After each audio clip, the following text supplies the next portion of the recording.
Wabah virus corona bisa kita hindari bila mereka yang terkena penyakit ini melakukan isolasi diri. Tidak semua pasien corona harus dirawat di rumah sakit. Mereka yang tidak termasuk kelompok rentan cukup melakukan isolasi diri di rumah.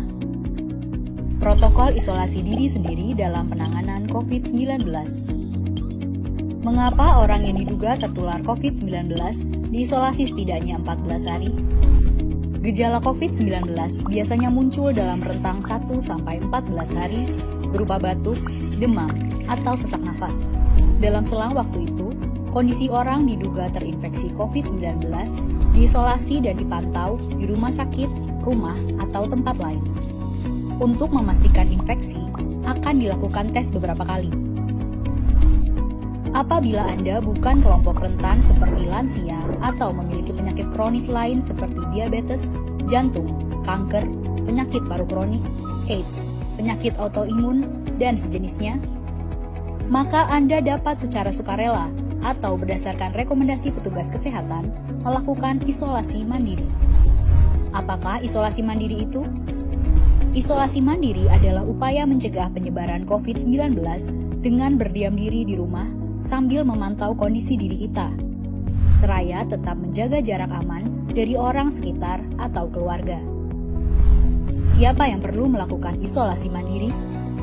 Siapapun yang memiliki gejala sakit seperti demam, batuk atau pilek, nyeri tenggorokan, atau gejala penyakit pernafasan lainnya, atau termasuk dalam kelompok orang dalam pemantauan atau ODP, yaitu orang yang pernah berkontak erat dengan pasien positif COVID-19 dan atau orang dengan riwayat perjalanan dari negara atau transmisi lokal COVID-19.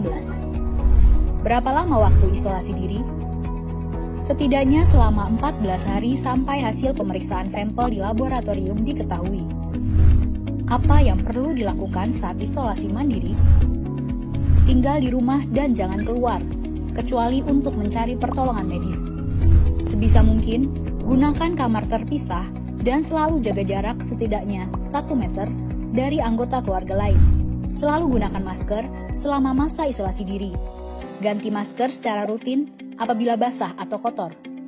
Lakukan pengukuran suhu harian dan observasi gejala seperti batuk atau kesulitan bernafas. Hindari berbagi peralatan makan seperti piring, sendok, garpu, dan gelas, perlengkapan mandi seperti handuk atau sikat gigi, dan juga benda berbahan kain, misalnya pakaian atau selimut. Terapkan perilaku hidup bersih dan sehat seperti makan makanan bergizi, rutin mencuci tangan dengan sabun dan air mengalir, serta melakukan etika batuk dan bersih. Upayakan berada di ruang terbuka dan berjemur sinar matahari setiap pagi. Jaga kebersihan rumah dengan cairan disinfektan, terutama untuk area atau permukaan yang sering tersentuh tangan. Hubungi segera fasilitas layanan kesehatan bila sakit memburuk, seperti mengalami sesak nafas. Apa yang tidak boleh dilakukan saat isolasi mandiri? Tidak boleh keluar rumah, termasuk untuk bekerja, apalagi ke ruang publik. Bila sangat terpaksa harus keluar, gunakan masker dan hindari transportasi publik atau tempat ramai. Tidak boleh berbagi alat makan, mandi, dan pakaian bersama anggota keluarga lainnya. Cuci peralatan makan dan pakaian secara mandiri, terpisah dari anggota keluarga lain. Bila harus berbagi kamar mandi atau mesin cuci pakaian, maka bersihkan dengan desinfektan setelah dipakai. Bagaimana menjaga pertahanan tubuh selama masa isolasi mandiri?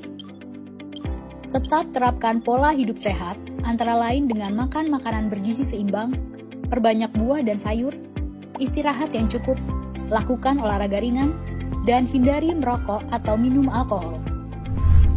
Isolasi mandiri bukanlah sesuatu yang sulit, namun membutuhkan komitmen baik dari diri sendiri maupun keluarga dan orang terdekat. Orang yang menjalani isolasi dapat mengalami kesepian, kekhawatiran, dan ketidaknyamanan saat mengalami gejala sakit. Maka mereka perlu dibantu, didukung, dan diberi semangat. Mari saling berempati, perkuat solidaritas, dan bersama kita melawan corona.